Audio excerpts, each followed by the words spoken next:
important stuff. First off is video bitrate. If you're recording 1080p, you're going to do 3,500. If you're recording 720p video, 2,500 is fine. For me, I'm going to do 3,500 because that's the best way to do it for me. Now, we move down to encoder. Click on this. We have hardware NVENC, and then we have software.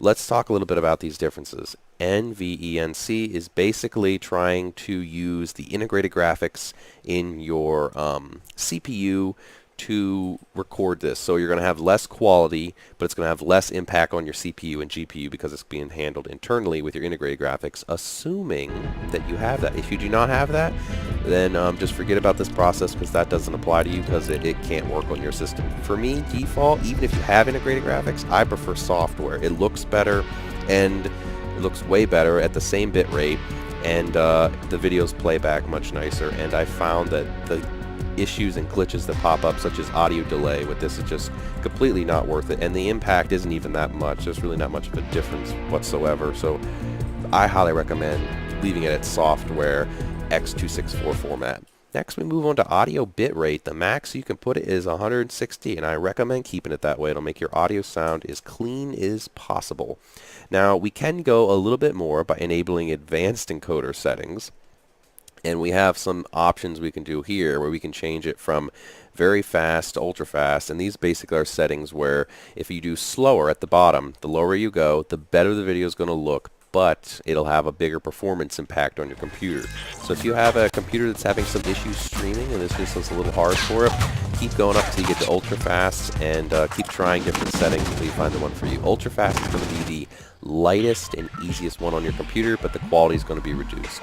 By default, it's at very fast, and I'd recommend leaving it there unless you notice some issues. Or if you have a really beastly computer, you could go down and put it to slow, medium, or even slower and try that out.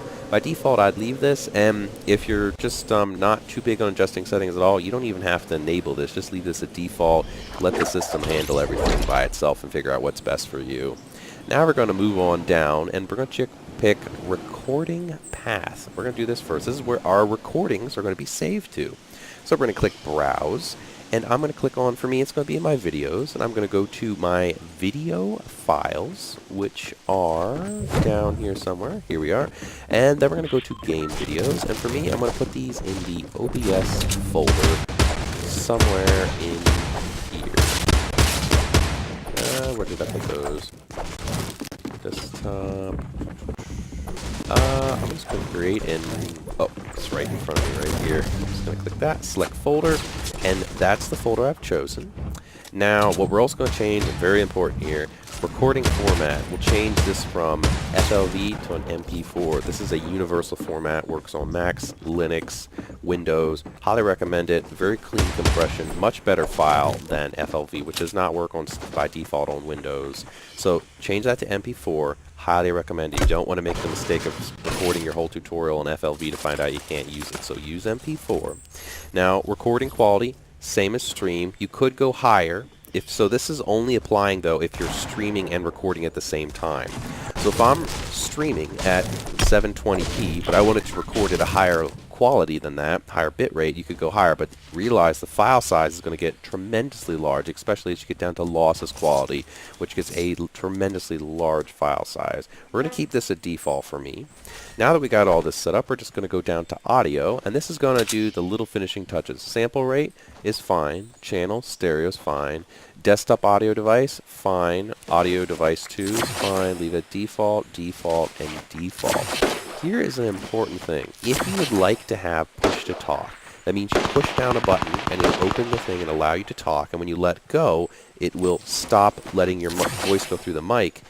Then, like a radio, you can have this turned on. Mic /aux, select enable push to talk. For me, I'm a big fan of this, so I'm going to have that on. Now we're going to go down to, you can also, before I forget, you can also have a push to talk for your desktop audio, which is kind of interesting. I wouldn't recommend that, but for your particular scenario, that may be something you want to do. But I'm going to leave that off because I've just only want it for my mic. Next I'm going to go to is video. Now this is an important thing. Pick the resolution that your monitor is going to record at. For me, this is a 1080p screen. So I can click this little here to a full 1080p start right here. And now we have output scale resolution.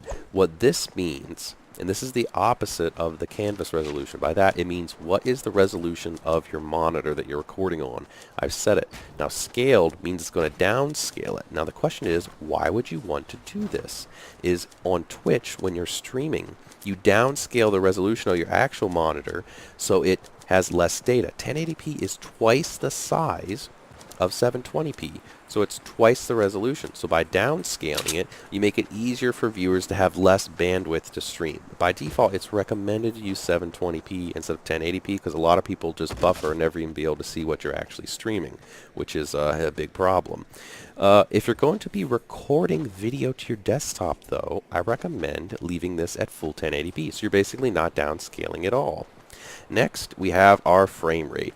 This comes to the same thing. 30 frames per second is the default, but 60 is the true refresh rate of most monitors. So if you want to have recorded the actual refresh rate of your monitor so people see a very realistic experience and it looks nicer basically, I recommend doing 60.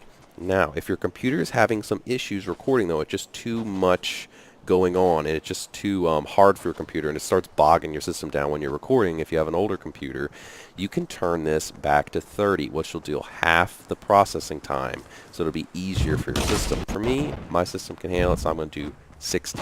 Next, we're going to move on to hotkeys. This is very important if you're going to be doing push-to-talk. Under the mic aux, we have to set our push-to-talk key. What key are we going to press? That's going to enable us to open and close our mic.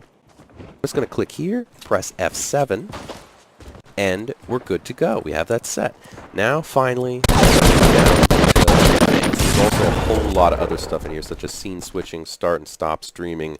Very nice stuff. I'm going to leave this at the default for now. Only one I want is F7. I'm going to now click on Advanced. Now, process priority, very top. This basically means, is this going to have priority on your CPU? Because your CPU is what's going to be churning this out. It's what's going to be doing the work and the load for broadcasting this. If I set this to high, this will have priority over every single device, meaning you could get noticeable lag on everything you're doing on your computer.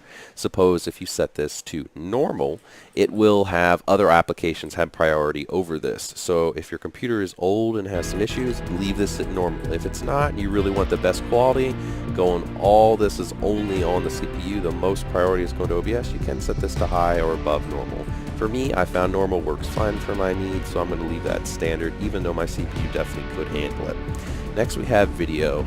I highly recommend leaving it this Direct 3D 11. OpenGL is just a different type of support, which basically is going to be using your graphics card a little bit more heavily, which I haven't played around with too much, could come up with some issues. I find Direct 3D 11 works perfectly fine for me. Now we move to video adapter. This here is completely unchecked for me as I don't have a real integrated graphic card being used. If you do have integrated graphics, this may be the spot where it's going to ask you to select that area. I'm not too sure about this one. For me, I use an actual graphics card, so nothing's popping up for me. Color format, default, this one, default. Recording, file name, this is just the structure of how it's going to save the files and the name and the dates. Leave this at default, I recommend. Stream delay. Not really going to do this. By default, nobody's going to want to do this except for a few people. For example, say you're streaming a attack that you're doing on an enemy base and you don't want the enemies to know exactly where you are. You could enable like a 20-minute delay or something. So when they see on your stream where you're actually at, they'll know that's 20 minutes ago. So a stream delay is something you can throw on, but I'd recommend not doing that, especially for recording, so just leave that off. Automatically reconnect, this is just if you disconnect the scene, this is streaming thing again, and that is the complete process. Now, very important step right now, make sure you click apply before we leave. That makes sure everything we just did is now saved. So now we're going to click OK. And of course you can go back through and make sure everything's still there, but we're just going to click OK now. And let's give this a test, shall we? Let's click Start Recording. Now we have started recording, so we're going to move our mouse around, we're going to move this around the screen, and yep, there I go, I'm talking, and we're done. Let's click Stop Recording. And now let's take a look at our recording. So we can